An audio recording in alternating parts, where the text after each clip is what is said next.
Hi friends, ഇന്ന് നിങ്ങൾക്ക് ഞാൻ പുതിയൊരു വീഡിയോ പരിചയപ്പെടുത്തരാം. ഇന്നൊരു കല്യാണ മാറ്ററാണ്.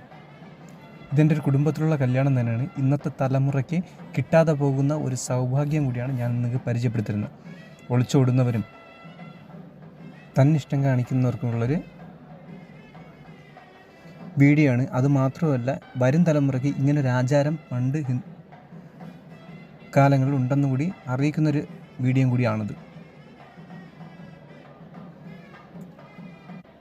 ആൺകുട്ടി വന്നു കഴിഞ്ഞാൽ നമ്മൾ നേരെ ആ മണ്ഡപത്തിന് ചുറ്റും കറങ്ങി അമ്മയുടെ അച്ഛൻ്റെയും കാലിൻ്റെ അനുഗ്രഹം മേടിച്ച് നേരെ അമ്മയും അച്ഛനും ബാക്കിയുള്ളവരും സദസ്സിനെ വണങ്ങി ചെക്കനെ മണ്ഡപത്തിലോട്ട് കയറ്റി അവിടെ ഇരുത്തി ഇത്രയും ജനങ്ങളുടെ ആരവത്തോടും കൂടിയാണ്, അനുഗ്രഹത്തോടും കൂടിയാണ് ഈ കല്യാണം നടക്കുന്നത്. തന്നെ വളരെ മനോഹരമായ ദൃശ്യം തന്നെയായിരുന്നു അന്നത്തെ ഒരു ദിവസം എന്ന് പറയുന്നത്. ഇത് ഹിന്ദു ആചാരപ്രകാരമാണെങ്കിലും മറ്റ് സമുദായക്കാരും ഇതേ ആചാരങ്ങൾ പാലിക്കുന്നുണ്ട്. അതുപോലെ തന്നെ ഇത് കഴിഞ്ഞതിന് ശേഷം പൂജാരിയുടെയൊക്കെ അനുഗ്രഹത്തോടും അവരുടെ നിർദ്ദേശങ്ങളോടെയാണ് ഈ ചടങ്ങ് നടക്കുന്നത്.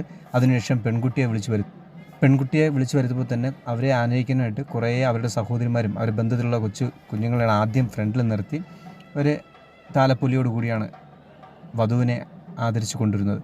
വധുവിനെ കൊണ്ടുവരുമ്പോൾ തന്നെ അച്ഛനാണ് കൈപിടിച്ച് കൊണ്ടുവരുന്നത്, അമ്മ ബാക്കിലുണ്ടാവും. വളരെ ട്രഡീഷണലായ ആചാരങ്ങളോടുകൂടി ഉള്ളൊരു വിവാഹമായിരുന്നു. ഞാൻ തന്നെ ഇത്രയും ശ്രദ്ധയോടെ നോക്കുന്ന ഒരു കല്യാണം ഇതായിരുന്നു. വളരെ മനോഹരമായിട്ട് ചെക്കൻ പന്തലിരിക്കുന്നു, വധുവിനെ കൊണ്ട് അച്ഛൻ കൈപിടിച്ച് അച്ഛൻ്റെയും അമ്മൂമ്മയുടെയും അനുഗ്രഹമൊക്കെ മേടിച്ച്, അതേപോലെ തന്നെ ചെറുക്കൻ്റെ അച്ഛൻ്റെയും അമ്മയുടെ അനുഗ്രഹമൊക്കെ മേടിച്ചാണ് വധു പന്തലിലേക്ക് തന്നെ കയറുന്നത്. ഒരു സത്യം കൂടി പറയട്ടെ, ഞാനടക്കമുള്ള ഇന്നത്തെ തലമുറയ്ക്ക് ഇതിനെപ്പറ്റി എന്തെന്ന് പോലും അറിയില്ല. വധുവിൻ്റെ അച്ഛനും അമ്മയും അവർ വിളിച്ചു വരുത്തിയ സദസ്സിനോട് വണക്കവും ആദരവും അറിയിച്ചുകൊണ്ടാണ് ഈ കല്യാണത്തിലേക്ക് പ്രവേശിക്കുന്നത്.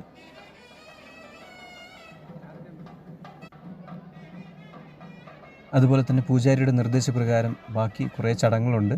അതെനിക്ക് വ്യക്തമായിട്ട് കുറേ കാണാൻ പറ്റിയിട്ടില്ല, കാരണം ക്യാമറമാരുടെ വീഡിയോ എടുപ്പും കൂടിയൊക്കെ ആയപ്പോഴത്തേക്കും നമുക്ക് കാണാൻ പറ്റില്ല. ഇതിനിടയിൽ കെട്ടൊക്കെ കഴിഞ്ഞു. അത് കൂടാണ്ട് തന്നെ ചെറുക്കൻ്റെ സഹോദരിയുടെ ഭർത്താവ് സാരി കൊടുക്കുന്നു. ഇതിൻ്റെ ചടങ്ങെന്തെന്ന് എനിക്ക് മനസ്സിലായിട്ടില്ല. ലാസ്റ്റ് സെഷൻ കല്യാണം കഴിഞ്ഞ് വധുവിൻ്റെ വരൻ്റെയും മൂത്തുള്ള ചിരിയും കണ്ട് സദ്യയും കഴിച്ച് വിട്ടിപ്പോരാം.